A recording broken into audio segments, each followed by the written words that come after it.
as I was discussed with the administration, it came out that that person had a grant from the, Excuse me, Mr. Chairman, it came out of cultural affairs. Cultural affairs, okay. So then that wouldn't qualify under these, okay. and we. So I mean, there's gonna be ways to get around these rules anyway, just so you understand that. Due to the cultural affairs, you had to go through a different committee to review it. You know, we didn't review last year, we didn't review whether. All I'm saying is, give me a copy of the draft copy that you sent each and every freeholder. And that's all I'm asking for. Give me a draft copy, give me a copy of the draft copy that you sent every freeholder on this policy, so we can look it over, and then so we can give our input. Jeff, Jose, let me hear from Freeholder Rivas, Freeholder Romano, and then, Jose, I'm gonna make a suggestion after we hear from both of them. Hopefully that's acceptable to the board. Okay, Yes, to you. thank you. We spoke yesterday. I mean, Freeholder Munoz mentioned like a big issue yesterday, 2 days ago, about switching or changing or having the meetings, the board meetings outside of the chambers. Because I have requested a set of meetings, that's the caucus and the regular meeting in Union City. He made a big thing out of that. And now, at the same time, he's referring about the Dominican parade, which is usually, it takes effect in my area over there, right? Now, over the sudden, these two issues are very important for Freeholder Munoz. You know, let me tell you one thing.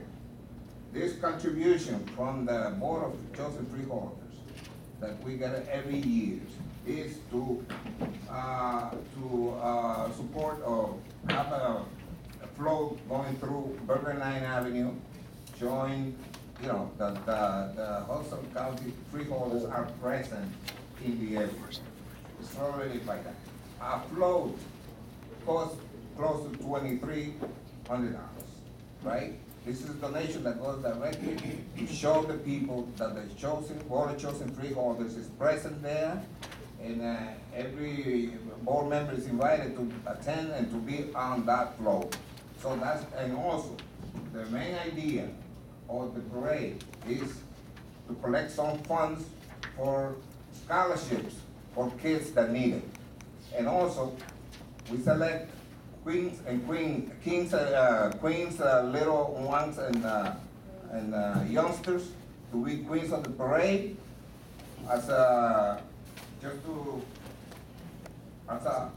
role models. As role models in the community.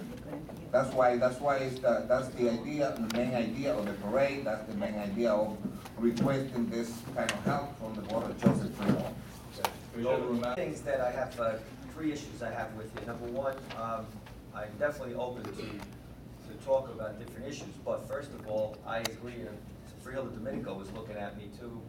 I never seen this right now. Maybe you guys had it in committee, but it never was passed on to us, and I just looked at the Freeholder Cifelli. Let me finish. So, second thing, before anything is done, I'd like to review it, see what legal says, and also what Chairman O'Day said. It's 2 issues.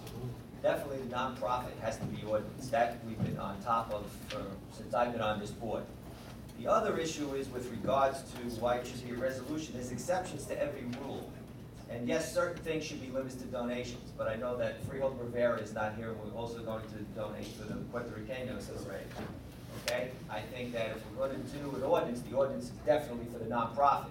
But the second part, a resolution, because there is exception to rules.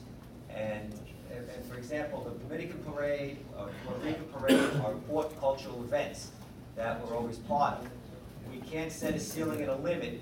Maybe part of the ruling after we do have a discussion. Again, I don't know, I wasn't on that committee. I never received anything on it. Definitely open to, we do have to do ordinance, do resolution, but we also have to see where we do every year and look it over. For example, there is exceptions. There's the parades. Correct me if I'm wrong, there even may be more than those 2 parades. But there's been a standard set.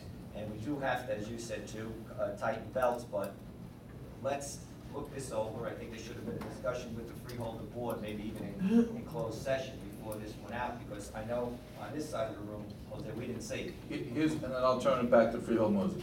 Here's what I'm going to suggest, Jose, that we task Ed Florio to separate this into 2 separate ordinances, okay? And one relating to the policy concerning the 501c3 in order to qualify, which basically is a policy, as the clerk verified, I have put into place informally, that we formalize that as a policy by one ordinance.